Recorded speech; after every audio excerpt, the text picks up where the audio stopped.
बाद खैर मकदम है आप सभी का प्रोग्राम आप सलाम जे के देख रहे हैं दिल्ली के स्टूडियो से बराह रास्त। अब बात जरा जम्मू कश्मीर के मौसम की भी करेंगे, क्योंकि अब से कुछ दिनों बाद फिर से हालांकि थोड़ी सी जरूर गिरावट देखी गई है, तापमान में दर्जा हरारत नीचे आया, मौसम पिछले 24 घंटों में तब्दील हुआ, हल्की बर्फबारी भी हुई, बारिशें भी कुछ इलाकों में, लेकिन बहुत सारे इलाके हैं जहां पर धूप खिली रही। लेकिन अगले हफ्ते 5 से 8 तारीख के दरमियान एक बार फिर से जम्मू कश्मीर के अंदर एक बार फिर काफ़ी ज़्यादा बर्फबारी का भी इम्कान जाहिर किया गया है महकमा मौसमियात की तरफ से। स्लिपरी कंडीशन सड़कों पर होंगी, कौमी शाहराहों पर, और उससे एक बार फिर निज़ाम ज़िंदगी मुतासिर हो सकता है, थम सकता है, जिसके लिए तैयारियां पहले से इंतजाम की जानिब से की गई हैं। बड़ी बात यह है कि महकमा मौसमियात की तरफ से यह भी क्लियर किया गया कि फिलहाल जो पिछले 24 घंटों में आपने सूरत हाल देखी है, लेकिन ताज़ा बर्फबारी 5 से 8 के दरमियान फिर से होगी। इन सब के बीच में फिर से ठंड में इजाफा होगा, यानी सीजन की एक तरह से तीसरी बर्फबारी इन बालाई हिस्सों के अंदर होगी। निचले इलाकों में भी इसका असर बारिश के साथ देखा जाएगा। साथ ही ये भी सयाहती मकामात जिनमें गुलमर्ग है, पहलगाम है, इन मकामात पर भी अच्छी खासी इस वक्त ठंड देखी जा रही है। पिछले दिनों जहां पर गुलमर्ग में माइनस टेम्परेचर गया है, सिर्फ 4 से 5 दिनों के अंदर रिकॉर्ड किया गया, वहां पर एक बार फिर महकमा मौसमियात की एडवाइजरी के मुताबिक या जो पेशन गोई की गई है उसके मुताबिक एक बार फिर से जैसे जैसे बर्फ पड़ेगी ये टेम्परेचर और डाउन होगा, इसका असर भी निचले इलाकों में देखा जाएगा। लेकिन सयाहती शोबे से वाबस्ता लोग भी काफ़ी थोड़े से खुश नजर आए, या जो मायूसी थी वो थोड़ी सी दूर नजर आई है। आगे चलकर इस पर भी बात करेंगे। लेकिन इन खराब मौसमी सूरत हाल के बीच में महकमा जो हॉर्टिकल्चर है उसने भी किसानों को मुसलसल कोशिश की है कि कम से कम उन्हें आगाह किया जाए हर बार, जैसे जैसे मौसमी हालात बनते हैं, अगर खड़ी फसलें हैं तो उनको कैसे काटना है, हार्वेस्टिंग का सीज़न है, पैकिंग का सिलसिला है, वो सारा कैसे चलाना है। एक बार फिर से तमाम जो बाग मालिकान हैं उनके लिए भी एडवाइजरी जारी कर दी गई है, और मौजूदा वक्त में जो इकदामात उठाने की ज़रूरत है उस पर वजाहत के साथ कंसर्न महकमे यानी हॉर्टिकल्चर डिपार्टमेंट की तरफ से इस एडवाइजरी में जो डिपार्टमेंट ने जारी की है, ख़राब मौसम के साथ ही या अगला जो 5-6 दिनों का स्पेल होगा, वेट स्पेल है, उसमें ज़्यादा बर्फबारी का इम्कान है, तो महकमा मौसमियात की उस पेशन गोई के साथ ही एडवाइजरी भी हॉर्टिकल्चर डिपार्टमेंट ने जारी कर दी है किसानों के लिए। इन सब के बीच में आपको ये भी बताएं एक और अहम खबर, क्योंकि ठंड का मौसम है तो जम्मू कश्मीर के अंदर इंतजामिया की तरफ से बड़ी तैयारियां की जा रही हैं, और बर्फबारी के पेश नज़र सूबाई इंतजामिया काफ़ी मुतहरिक नज़र आ रही है। तमाम अजला के अंदर अब ये कहा जा रहा है कि कंट्रोल रूम कायम किए जाएंगे। इस सिलसिले में मीटिंग्स का सिलसिला भी पिछले कुछ दिनों से चला है, और अब आने वाले इस सीज़न के लिए या जो बर्फबारी दोबारा से होगी इसमें मैन और मशीनरी दोनों को मुतहरिक रहने की हिदायत दी गई है। जिन जिन इलाकों के अंदर ज़रूरत है उन इलाकों के अंदर अफसरान से कहा गया है कि वो अगर ज़रूरत पड़ती है राब्ता सड़कों को कहीं बहाल करने की, तो इमरजेंसी में किसी दूसरे इलाके से ना दौड़ना पड़े। एक तो कंट्रोल रूम कायम किया जा सके, आपके पास राब्ता करने का एक जो सहूलत वो रखी जा सके। दूसरा, मैन और मशीनरी की जहाँ तक बात है तो उसको भी दूर किया जाए अगर कहीं पर कोई फुकदान है, सहूलियात की कोई कमी है। ये सारी चीज़ें सूबाई इंतजामिया के नोटिस में है। ताज़ा बर्फ और बारिश के साथ साथ बीच वाले ये जो 2 दिन गुजरेंगे यानी 3 और 4 लगभग मौसम थोड़ा सा बेहतर रहने वाला है। खुश्क ज़रूर होगा लेकिन कुछ एक ऊपरी इलाकों में ठंड का असर, लेकिन 5 से 8 के दरमियान महकमा मौसमियात ने पहले ही क्लियर कर दिया है कि फिर से बर्फबारी होगी। इसका असर साफ तौर पर वादी कश्मीर में बिलखुसूस ज़्यादा देखा जाएगा। यही वजह है कि इंतजामिया ने कमर कसना शुरू कर दी है, और कंट्रोल रूम्स इसलिए कायम करने के लिए कि इमरजेंसी में कोई सिचुएशन ऐसी बनती है सेहत के हवाले से या कहीं पर राब्ता सड़कों के मुतासर होने की बात होती है, तो उन सड़कों को भी अगर कहीं पर साफ करना पड़ता है या बहाली का काम होता है वो वक्त के अंदर या मुकर्रर टाइम के अंदर किया जा सके।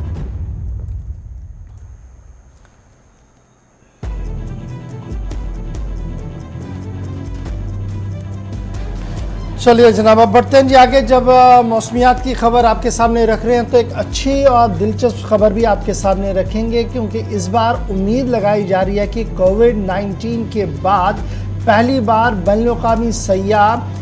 गुलमर्ग को ढूंढ रहे हैं, और गुलमर्ग की चोटियों से बाज़ाब्ता तौर पर स्नो स्कीइंग का सिलसिला शुरू होगा। और इस सिलसिले में ज़राए ब्लॉग पर जो खबरें सामने आ रही हैं, सोशल मीडिया से जो कुछ अक्स किया जा रहा है, उससे अंदाज़ा लगाया जा रहा है कि इस बार गुलमर्ग के अंदर सयाहों यानी गुलमर्ग के लिए जो खिलाड़ी हैं, जो स्नो स्कीइंग के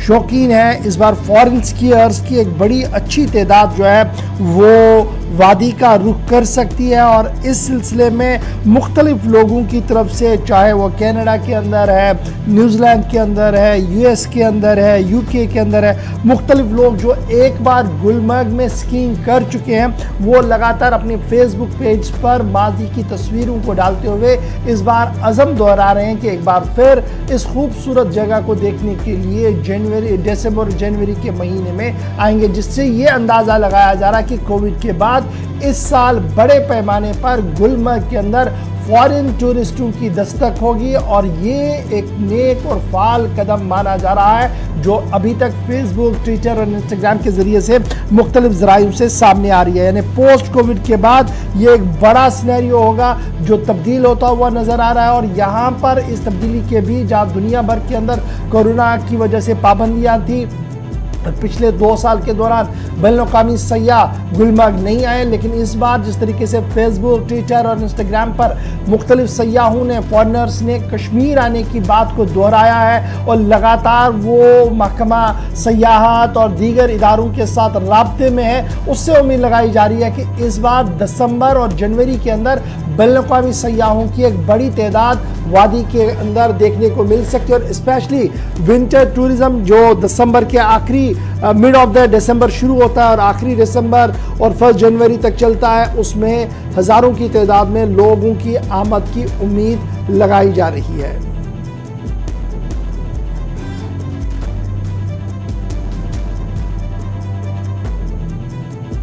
अगर आप फेसबुक और ट्विटर को खंगालेंगे तो पता लगता है कि जनाब रिचर्ड हेजल जिनका ताल्लुक कनाडा से है, वो लगातार कह रहे हैं कि वो इस साल अपनी छुट्टियां जो हैं जी न सिर्फ खुद बल्कि अपने दोस्तों के साथ आकर गुलमर्ग के अंदर बिताना चाहते हैं, क्योंकि इससे पहले वो यानी कोविड से पहले वो वादी के अंदर आए थे और उन्होंने यहाँ पर स्कीइंग की थी, जिसका अंदाज़ा उन्हें इस बार है कि जिस तरीके का मौसम बन रहा है, जिस तरीके से हल्की हल्की बर्फबारी की तस्वीरें सामने आई है, एक बार फिर उनके दिल ने बेकरारी पैदा की है ताकि वो इस इलाके की ओर आए। इधर खबर ये है कि महकमा सयाहत की तरफ से भी फेस्टिवलों के आगाज़ के हवाले से और दिसंबर और जनवरी के दौरान ज़्यादा से ज़्यादा एक्टिविटीज़ न सिर्फ गुलमर्ग के अंदर हो बल्कि सोनमर्ग के अंदर हो, पहलगाम के अंदर हो, इस हवाले से कई प्रोग्रामों को तरतीब दिया जा रहा है, कई प्रोग्रामों को तश्कील दिया जा रहा है ताकि अट्रैक्शन जो है वो ज़्यादा से ज़्यादा बनी रहे इन इलाकों की। और इस बार पॉइंट ऑफ अट्रैक्शन जो है वो सोनमर्ग भी रहेगा, जहाँ पहली बार कोशिश की जाएगी सयाहत महकमे की तरफ से कि सरमा के दौरान वहाँ पर लोग जाएं और जिस तरीके से गुलमर्ग और पहलगाम के अंदर वो विंटर्स के अंदर जाते हैं, स्कीइंग करते हैं, उसी तरीके से माहौल वहाँ पर भी बने, इस तरीके से वहाँ पर कोशिशों का आगाज़ जो है वो किया गया है। चलिए इशफाक डार भी हमारे साथ हैं। इशफाक, ये भी बताइएगा कि स्कीइंग के लिए तैयारियां इस बार और सरमाई खेलों के लिए हो रही हैं गुलमर्ग में। दूसरी तरफ जम्मू कश्मीर की 2 नौजवान जो बैनुल-अक़वामी सतह पर भारत की नुमाइंदगी भी करने जा रहे हैं, वो जम्मू कश्मीर से बाहर जाएंगे, लेकिन जो लोग जम्मू कश्मीर आएंगे उनके लिए तैयारियां क्या हैं? क्योंकि दिलचस्पी काफ़ी ज़्यादा वादी कश्मीर आने के लिए या सयाहती मकामात या सरमाई खेलों के लिए अहम मकामात में से एक सर फहरिस्त इस वक्त रखा जा रहा। बैरून मुल्क से जो आने वाले लोग हैं, सयाह हैं गैर मुल्की, वो काफ़ी ज़्यादा खुश नजर आ रहे हैं और इंतज़ार बेसब्री से हो रहा है। इन सब के दरमियान मकामी सतह पर क्या तैयारियां हैं, कैसा माहौल बन पा रहा अभी? बिल्कुल आसिफ जी, जिस तरह से हम सयाहत मकाम गुलमर्ग की बात करें तो सयाहत मकाम गुलमर्ग में जो चंद दिनों पहले बर्फबारी हुई है तो उस बर्फबारी को लेकर यहाँ पर यहाँ की इंतजामिया की अगर बात करें, यहाँ के इंतजामिया ने गुलमर्ग के जो सेकंड फेज है जहाँ पर जो है सलारम सिकी जो होती है, और अगर विंटर की बात करें वहाँ पर बर्फ के होती है, सलारम सिकी होती है, और इस बार वहाँ पर जो सिकी स्लोप्स है जहाँ पर अल्पाइन सिकी होती है वहाँ पर स्नो शुरू होता है, और उस एरिया को जो है ग्रूम करने के लिए यहाँ पर जो है मशीनरी जो है वो तैयार रखी गई है और बाद में उसमें जो है टेंडर निकाले गए। क्योंकि अगर हम बात करें साल 2019 से लेकर आज तक यहाँ पर जो है उस तरह की स्कीइंग नहीं होती जिसमें फॉरेनर जो बाहर से स्कीयर आते थे, स्नोबोर्ड स्कीयर जो हम फॉरेनर की बात करें यूएसए से जो बाहर से स्कीयर आते हैं वो ज्यादातर एक तो अल्पाइन स्कीयर होते हैं और स्नोबोर्ड स्कीयर होते हैं, तो उनको चाहिए कि वो अपर वर्ग के पीक से वो स्कीइंग का जो मजा लेते हैं। लेकिन इस बार यहाँ की इंतजामिया ने जो अगर हम गुलमर्ग डेवलपमेंट अथॉरिटी की बात करें और महकमा सयाहत की बात करें, उन्होंने इस बार एक टेंडर निकाली है जो गुलमर्ग के अफरवट पे जो है एक स्की स्लोप है उसको जो है यहाँ पर ग्रूम किया जाएगा और यहाँ पर उनके लिए जो पूरा जो फैसिलिटी है वो रखा जाएगा। और साथ साथ में जो स्की लिफ्ट है वो यहाँ से गुलमर्ग के पहले बाउल में था और अब उसको शिफ्ट करके गुलमर्ग के सेकंड फेज में बनाया जाएगा। और ये उम्मीद की जाती है कि विंटर जो यहाँ पर दिसंबर से पहले पहले वो जो है वो स्लोप जो है फार्मर स्कीयर्स के लिए जो है तैयार किया जाएगा। लेकिन साथ साथ में जिस तरह से हम 2018 की बात करें, 2018 में और 2017 में यहाँ पर गुलमर्ग की ऊपरी पहाड़ी पे हिली स्की की जाती थी। और हिली स्की में जहां तक हिली स्की की बात करेंगे, पूरे सनशाइन पीक से यहाँ पर अफरोड की टॉप तक हिली स्की में काफी फॉरनर्स हमें देखने को मिल रहे थे। लेकिन इस बार ये उम्मीद लगाई जाती कि बाहर से फॉरनर की जो बुकिंग हो रही है, जो हमने चंद दिन पहले होटल से भी बात की, तो उनका कहना है कि स्कीयर खाली जो स्कीयर इस बार आएंगे वो काफी तादाद में आ रहे हैं और उन्होंने पहले से ही एडवांस गुलमर्ग के मुख्तलिफ होटलों में अपनी बुकिंग की है। अच्छा, एक चीज और भी, चूंकि अभी बर्फ तो एक दो सीजन पड़ चुके हैं, थोड़ी सही, लेकिन इस मकाम पर काफ़ी ज़्यादा नजरें रहती हैं। महकमा सयाहत हो, ट्रांसपोर्ट, ये जो अपना स्पोर्ट्स डिपार्टमेंट है, इनकी क्या तैयारियां हैं? क्या लोकल लेवल पर भी कोई दिलचस्पी खिलाड़ियों में है और इस बार तैयारियां हैं इन विंटर स्पोर्ट्स का हिस्सा बनने के लिए? हाँ बिल्कुल, अभी जिस तरह से आपने कहा कि अगर लोकल लेवल की बात करें और यहाँ पर जो यहाँ के गुलमर्ग के या जिला बारामूला या श्रीनगर या बडगाम के जो नौजवान है, जैसे यहाँ पर बर्फबारी होती है तो वो सपोर्ट्स महकमा सपोर्ट्स को हट के वो अपनी जाती लेवल पे यहाँ पे छोटे मोटे इवेंट कर रहे हैं, चाहे वो 10 दिन के हो या 5 दिन के हो, वो गुलमर्ग में कंडक्ट कर रहे हैं। तो इस बार भी जब हमने कल ही इस हवाले से यहाँ पर यूथ सेक्शन सपोर्ट्स के एक अफसर से बात की तो उसने कहा कि काफी सारे नौजवानों ने इस बार जो है वॉलंटियरली जो रजिस्ट्रेशन की है महकमा सयाहत के ऑफिस में गुलमर्ग में, तो वो भी इस बार अलग अलग मकामात पर जो है अपने इवेंट कराना चाहते हैं, जिससे यहाँ के नौजवान जो बेरोजगार नौजवान, एक तो उनको रोजगार मिलेगा, साथ साथ में जो यहाँ से ट्रेनिंग करना चाहते हैं वो भी ट्रेनिंग जो है यहाँ से करेंगे। खाली एल्पाइन स्कीइंग और स्नो शूट के लिए वो गुलमर्ग के बाउल में कराया जाता है। उसमें बेबी स्लोप भी है और एक स्लोप है जिसमें आइस रिंग, जो यहाँ का मशहूर आइस रिंग है, उसमें भी जो है इस बार काफी रजिस्ट्रेशन उनको आ रही है। लेकिन हम साथ साथ में आपको ये बताएं कि जिस तरह से यहाँ की लोकल इंतजाम की बात करें, अभी उस हवाले से उनने कोई तैयारी नहीं की है और ना ही ये ट्रैफिक के हवाले से जो एडवाइजरी जो है जो बनाई गई है। क्योंकि अगर हम देखा जाए कि जब भी यहाँ पर बर्फबारी होती है और टंगमर्ग से गुलमर्ग का जो रास्ता है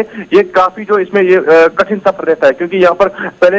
इस पे ड्रिल करने की जरूरत होती है, वो अभी नहीं हुई है। उस हवाले से अभी कोई तैयारी नहीं है लोकल सतह पे। बहुत बहुत शुक्रिया तफसीलात फराहम करने के लिए। तो जम्मू कश्मीर के अंदर बदलते मौसम के बीच अब खेलों का भी आने वाले दिनों के अंदर आप काफ़ी ज़्यादा रुझान देखेंगे और गैर मुल्की खिलाड़ियों का या गैर मुल्की अफराद जो वादी कश्मीर आने के लिए काफ़ी बेताब नजर आ रहे हैं, उनके ट्वीट्स या सोशल मीडिया पोस्ट आप उठाकर देखेंगे तो उससे अंदाज़ा इस बात का लगाया जा सकता है कि कितना बेसब्री से इंतज़ार है और कितना जल्द वादी पहुंचने की वो तैयारियां कर रहे हैं। और इन सब के दरमियान आने वाले 3-4 महीने सयाहत के एतबार से, खेलों के एतबार से और जम्मू कश्मीर के एतबार से कितनी अहमियत के हामिल है मुल्की सतह पर जब आप या लार्जर कैनवस पे इसको देखते हैं। अब बात मौसम की हुई है तो बदलते मौसम में बिजली का निज़ाम भी दरहम बरहम है। कुछ एक इलाकों से लोड शेडिंग की इतलात ज़्यादा हैं, कुछ से कम, लेकिन ये ज़रूर है कि मुसलसल हमारे प्रोग्राम में भी फ़ोन कॉल्स के ज़रिए शिकायत मौसूल हो रही हैं, क्योंकि बिजली की गैर एलानिया कटौती का सिलसिला मुसलसल जारी है। इन सब के बीच में महकमा मौसमियात जहाँ एक तरफ ख़राब मौसम की पेशनगोई कर रहा है, तो डिपार्टमेंट जो बिजली का है वो भी मुसलसल ये बातें बता रहा है कि कहाँ पर क्या करने की ज़रूरत है। और अब इस लोड शेडिंग को फ़िलहाल ये कहा गया है कि कम करने में मज़ीद वक्त लग सकता है, चूँकि आने वाले कुछ दिनों के अंदर हम पहले से आपको बता रहे थे कि जैसे जैसे मज़ीद बर्फ़ पड़ेगी, बारिशें होंगी, उन सब के दरमियान मुश्किलात और भी बढ़ सकती हैं। और महकमा मौसमियात जहां 5 से 8 तारीख तक एक बार फिर से बर्फबारी और बारिश की पेशनगोई कर चुका है, तो पावर का जो सिनारियो है उसको बेहतर करने के लिए मज़ीद 2 हफ्ते लग सकते हैं। ये सरकार का भी स्टेटमेंट सामने आ गया। एक तो कहा कि जो बिजली का तरसीली निज़ाम है, जो ढांचा है, उसको अपग्रेड करने के लिए मज़ीद टाइम इस वक्त लग रहा है और तकरीबन 130 मेगावाट जो इस वक्त लोड शेडिंग है वो काफ़ी ज़्यादा, यानी डिपार्टमेंट पहले से ही ये बातें तस्लीम करने लगा है कि बिजली की गैर एलानिया कटौती तो हो रही है, लेकिन वो इसके लिए वजह जो है वो करार दिया जा रहा आम लोगों को कि लोड शेडिंग का सिलसिला काफ़ी ज़्यादा इस वजह से भी बढ़ रहा है। बहुत सारे इलाकों के अंदर दबाव बिजली महकमा इसलिए महसूस करता है, तरसीली निज़ाम जो है वो ठीक करना, अपग्रेडेशन का काम है, ट्रांसफार्मर्स अगर कहीं पर लगाने हैं, कुछ जले हैं, चीज़ें ठीक करनी है, तो वो सारा सिलसिला करने के बीच में मज़ीद 2 हफ्ते अभी लग सकते हैं सारे सिस्टम को ठीक करने में। लेकिन एक चीज़ और भी कि दबाव इस वजह से भी कि बिजली में की जो डिमांड सरमा में बढ़ जाती है, उस वजह से भी डिपार्टमेंट कह रहा है कि अगर बिजली का इस्तेमाल सही होगा तो मुमकिन है कि चीज़ें बहुत जल्द दुरुस्त हो जाएं, लेकिन फिलहाल ये महकमा बिजली के जिम्मेदारों की तरफ से कहा जा रहा है कि माइंदा 2 हफ्तों के दौरान जनाब पावर सिनेरियो काफ़ी ज़्यादा इम्प्रूव होगा, लेकिन अभी जो ज़मीनी सूरत हाल है वो ये है कि शहर के साथ साथ कस्बजात के अंदर और दो देहात गाँव के अंदर बिजली की आँख मचोली ने आज से ही लोगों की मुश्किलें जो है वो बढ़ा दी है। ताहम महकमा की तरफ से अपनी बात जो है वो रखी जाती है। सीरीज श्रीनगर चलेंगे जी, इरफान फाजिल हमारे साथ। इरफान, जब बिजली की बात हो रही है, अभी बर्फ़ नहीं पड़ी है, अभी बारिशें उतनी नहीं हुई है, लेकिन जिस तरीके की बात सामने आ रही है, लोड शेडिंग हो रही है, जिस तरीके की बात सामने आ रही है कि जनाब बिजली तो अभी आ रही है, लेकिन शाम को और कोई बंदोबस्त करना पड़ता है, क्योंकि बिजली बल्ब ढूंढने के लिए भी इतना लो वोल्टेज है कि पता नहीं लग रहा कि बिजली आई है कि नहीं आई है। ट्रांसफार्मर्स भी कई जगह पर काम नहीं कर रहे हैं। तो ये जो सूरत हाल बन रही है, इस बीच हुकूमती इदारों का ये मानना कि आने वाले 2 हफ्तों के दौरान जी मज़ीद बेहतरी हो सकती है। क्या कुछ उम्मीदें उनके पास है, क्या कुछ रोड प्लान उनके पास है, और क्या कुछ आज के दिन ज़मीनी सूरत हाल है बिजली को लेकर? देखिए गौर साहब, जहां तक पावर डिपार्टमेंट का ताल्लुक है और जहां तक बिजली के हवाले से हम देखें, इस कहानी के 2 पहलू है। यानी पहला जो है वो हम देख रहे हैं कि कुछ स्टेटमेंट्स, कुछ खबरें पहले आई थी कि जमीनी स्तर पर जो है ऑनटोज डिपार्टमेंट के इनसे वर्कर्स है, जितने भी लाइनमैन्स है, ग्राउंड स्टाफ है, जो पहले से ही काम कर रहा है, क्योंकि आने वाले दिनों में जो है सर्दियों में इजाफा होगा, बर्फबारी होगी, बारिशें होंगी, तो इस वजह लोगों को तकलीफ ना उठानी पड़े, बिजली की कटौती ना हो। तो ये पहले से ही स्टेटमेंट चली आ रही थी कि हम काम कर रहे हैं, जमीनी स्तर पर जो है इसको खड़ा करके बिल्कुल बेहतर बनाएंगे। और उसके साथ साथ एलजी मनोज सिन्हा सर ने भी ये कहा था कि ये पहली बारी होगा कश्मीर में कि जब सर्दियों के मौसम में इस साल वादी कश्मीर में पावर कर्टेलमेंट्स नहीं होंगे, बिजली सबको मिलेगी, खास तौर पर उन इलाकों को जहां पर मीटर लगाए गए हैं। जबकि अभी से ही, जैसे आप खुद कह रहे हैं कि सर्दियां जो है शुरू हो चुकी है, जबकि आने वाले टाइम में और खतरनाक मौसम होगा, ठंडा मौसम होगा, बर्फबारी, बारिशें होगी, तो मामला पावर के इतने हैं कि इतने ज्यादा पावर कर्टेलमेंट्स शुरू से ही दिखने लगे हैं कि आप यकीन मानिए कि लोगों का मानना है अक्टूबर और नवंबर के बिगनिंग में ही ये हालत है, तो आने वाले टाइम में क्या कुछ हो सकता है। अब अगर यही बात डिपार्टमेंट के एंड तक हम पहुंचाते तो वहां से एक रिवर्ट क्या आता है। मैनेजिंग डायरेक्टर जो है Kashmir power development corporation limited के मोहम्मद यासीन चौधरी साहब, उनका मानना है कि तकरीबन और 2 हफ्ते लगेंगे अपग्रेडेशन के हवाले। जिस तरीके से अगर देखा जाए कंडक्टर्स के जो मामला है ऑगमेंटेशन के साथ जो जुड़े हैं, 132 kV मीर बाजार वनपू लाइन एंड 220 kV जैनाकुट वागुरा जो ये डेफिसिट है, इसमें तकरीबन 130 मेगा पावर हाउस के हवाले से बिजली आती है, जिसकी लोड शेडिंग काफी ज्यादा है। तो चौधरी साहब का यह मानना है कि कंज्यूमर से बार बार रिक्वेस्ट की जाती है कि as per the judiciary agreement जो आपका साइन कॉन्ट्रैक्ट हुआ है बिजली को लेकर, आप उतनी ही बिजली इस्तेमाल करें और उस हिसाब से करें, और ताकि अवॉइड मैक्सिमम आप करें। जो आप क्रूड बॉयलर्स लगाते हैं, अनऑथराइज्ड इलेक्ट्रिक अप्लायंसेस लगाते हैं, इसकी वजह से काफी ज्यादा जो है लोड पड़ जाता है, शेडिंग हो जाती है, जिसके बाद में मामला ट्रांसफार्मर्स के साथ जुड़ जाते हैं, या कुछ ऐसे इलाकों तक जो है बिजली नहीं पहुंच पाती है। अब इस लाइन को, इस स्टेशन को ठीक करने के लिए 2 हफ्ते का वक्त जो है वो मांगा गया है। मगर जमीनी स्तर पर हम ये कह सकते हैं कि गवर्नर साहब, एक साइड से बिजली के मीटर चाहे डिजिटल हो या प्रीपेड मीटर हो, बिजली के साथ साथ बिजली बिल और उसके साथ साथ बिजली में जो इजाफा दिख नहीं रहा है, कह सकते हैं कि जमीनी सूरत हाल इस वक्त ही बुरी है। आने वाले टाइम में जब बर्फबारी होगी, बारिशें होंगी, तो उस वक्त पावर डिपार्टमेंट कितना काम करेगा, क्योंकि कितने नए पोल्स लगाएगा, कितनी लाइनों को ठीक करेगा, फिर उसके बाद जो शेडिंग हो जाती है तो ऑयल टैपिंग ट्रांसफार्मर्स कितने ज्यादा आएंगे, वो देखने वाली बात होगी। बहुत शुक्रिया जी इरफान हमारे साथ ज्वाइन करने के लिए। फिलहाल सूरत हाल ये है कि बिजली की आंख मचोली जारी है, 2 हफ्तों का इंतजार, और उसके बाद देखा जाएगा कि सूरत हाल क्या कुछ बनेगी। बढ़ते हैं जी आगे, बात ज़रा उस इम्तिहान की करते हैं जिस इम्तिहान के बाद काफ़ी हंगामा सियासी मैदान पर देखने को मिला। जम्मू कश्मीर के अंदर सब इंस्पेक्टर पुलिस भर्ती मामला, और उसमें अब बाज़ाब्ता तौर पर CBI की कार्रवाई हो रही है। और कल SI पेपर लीक मामले में चीफ जुडिशल मजिस्ट्रेट जम्मू ने CMO डॉक्टर करनैल सिंह को 15 दिन के लिए जुडिशियल रिमांड के अंदर दे दिया है। सीजीएम जम्मू अमरजीत सिंह की कोर्ट के अंदर ये सुनवाई चल रही है, जिस दौरान अब ये फैसला लिया गया कि 10 दिन के रिमांड के पर भेजा जाएगा जी डॉक्टर करनैल सिंह, जो एक मेन एक्यूज माने जा रहे हैं सब इंस्पेक्टर पेपर लीक के अंदर। और doctor Karnail Singh chief medical officer की हैसियत से थे और बीएसएफ के अंदर और उनकी खिदमात रह चुकी हैं और सीबीआई की तरफ से उन्हें बाज़ाब्ता तौर पर इस पूरे मामले में जो है वो गिरफ्तारी की गई है। सीबीआई के इंतहाई अहम तरीन अफसर इस पूरे मामले पर तहकीकात कर रहे हैं, तफ्तीश कर रहे हैं और सीनियर रैंक ऑफिसर जो डीएसपी रैंक के ऑफिसर है वो कल बाज़ाब्ता तौर पर चीफ जुडिशियल मजिस्ट्रेट के सामने हाजिर हुए और उनके सामने वो तमाम तर बातें रखी कोर्ट के सामने, जिसके बाद बाज़ाब्ता तौर पर अदालत मौसूफ ने उन्हें 15 दिन के जुडिशियल रिमांड के लिए भेज दिया और अब माना जा रहा कि मज़ीद पूछताछ जो है वो इस हवाले से की जाएगी। चीफ जुडिशियल मजिस्ट्रेट ने बाज़ाब्ता तौर पर इस बात का हुक्म दिया कि अगली तारीख पर उन्हें दोबारा हाजिर किया जाएगा। ताहम सीबीआई इस बात के लिए मजाज है कि वो पूछताछ कर सकती है। इधर कई लोगों की गिरफ्तारियां पहले हुई है और अब माना जा रहा है कि इस गिरफ्तारी के शिकंजे में पब्लिक सर्विस सिलेक्शन बोर्ड के जिम्मेदारों को भी लाया जा सकता है, उनकी भी गिरफ्तारियां मुतवक्को है। और इस सिलसिले में फिलहाल ये खबर कि 15 दिन के जुडिशियल रिमांड पर उस डॉक्टर को भेज दिया गया है, डॉक्टर करनैल सिंह को, जो मेन एक्यूज के तौर पर इस वक्त सीबीआई की शिकंजे के अंदर है।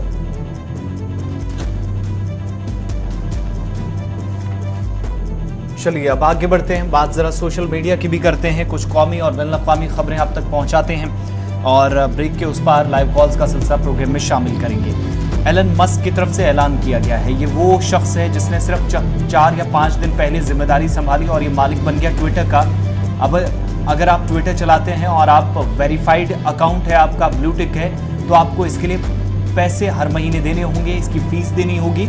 और तकरीबन भारत के 660 रुपये 63 पैसे आपको माहाना अदा करने होंगे। एलन मस्क की तरफ से ये ताज़ा ऐलान उस वक्त किया गया जब उन्होंने जिम्मेदारी संभाली और कहा कि ब्लू टिक जिन लोगों के पास है ट्विटर पर जो वेरीफाइड हैं, उनको एक कल हालांकि उनका पहला ट्वीट आया, वो इस पर कह रहे थे कि हम गौर कर रहे हैं, लेकिन अब उन्होंने 24 घंटों के अंदर ही दूसरा ट्वीट करके जानकारी दे दी कि माहाना $8 हर उस शख्स को देने होंगे जिसका वेरीफाइड या ब्लू टिक है, जिसका मतलब ये हुआ कि भारत के जब आज के डॉलर की जो असल कीमत 80 रुपये के पार पहुंच गई है, उसको देखकर जोड़कर आप देखते हैं तो कैलकुलेशन ये बनती है तकरीबन 660 रुपये 63 पैसे। तो 660 रुपये 63 पैसे अब आपको ब्लू टिक के लिए अदा करने होंगे। और एलन मस्क जो कि ट्विटर के मालिक हैं, दुनिया के सबसे अमीर तरीन शख्स भी हैं, उन्होंने ब्लू टिक की कीमत $8 फी डॉलर एक तरह से तय कर दी है, जो हर महीने उन तमाम लोगों को देनी है जो ट्विटर इस्तेमाल नहीं करते बल्कि ट्विटर पर जिनके पास वेरीफाइड अकाउंट है, ब्लू टिक है। हिंदुस्तानी करेंसी में ये 660 रुपये जो ऑलरेडी हम आपको बता चुके हैं और 63 पैसे ये बनते हैं। और इससे पहले ये इतला भी दी गई थी एलन मस्क की तरफ से कि ट्विटर पर ब्लू टिक तरीके में तब्दीली होने वाली है, जिसके तहत सार्फिन को ब्लू टिक के लिए 1600 रुपये से ज़्यादा अदा करने होंगे भारतीय करेंसी के मुताबिक। लेकिन इसमें यूजर्स को कई नए फीचर्स और साथ ही साथ ट्वीट्स को भी एडिट करने की बात सामने आई थी। अब जाकर जैसे ही आपने देखा कि पराग अग्रवाल जो कि भारतीय नजात शहरी थे और ट्विटर के सीईओ पिछले दिनों बने थे, सिर्फ 4 से 5 महीने की उनकी मुद्दत खत्म हो गई। लेकिन अब ट्विटर ने यह भी ऐलान कर दिया है कि आप लंबी वीडियो या ऑडियो या कोई बातचीत भी ट्विटर के जरिए कर सकते हैं जो ब्लू टिक वाले हैं, मगर उसके लिए आपको $8 प्रति माह या हर महीने अदा करने होंगे। चलिए जनाब, यहाँ पर वक्त हो गया जी 9:32 का। इन्हें छोटा सा ब्रेक होगा, ब्रेक के उस पार आएंगे तो आपको बताएंगे 2 आलमी बड़ी खबरें। सऊदी अरब पर हो सकता है हमला, किसने कहा, कहां पर कहा, सूरत हाल है क्या। नॉर्थ कोरिया और साउथ कोरिया के बीच मिसाइलों की जंग छिड़ चुकी है, इस बीच अलर्ट जारी कर दिया गया है। किसने अलर्ट किया है बताएंगे, दोनों बड़ी खबरें आपको छोटे से ब्रेक के बाद। बने रहिएगा हमारे साथ, क्योंकि उसके फौरन बाद फोन कॉल्स का सिलसिला भी शुरू होगा।